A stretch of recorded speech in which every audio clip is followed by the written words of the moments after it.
They planted different kind of fruit trees all around this small pond. Welcome to my little world. This is the day 25 of Lost in Nature with Tanju. After a long time, I go outside for a little walk.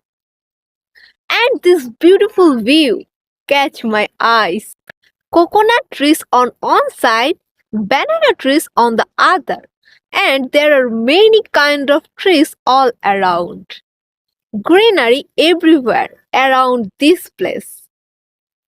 The reflection of the trees on the water looks amazing. The peaceful pond view feels truly wonderful right now. Follow me for more daily English and subscribe.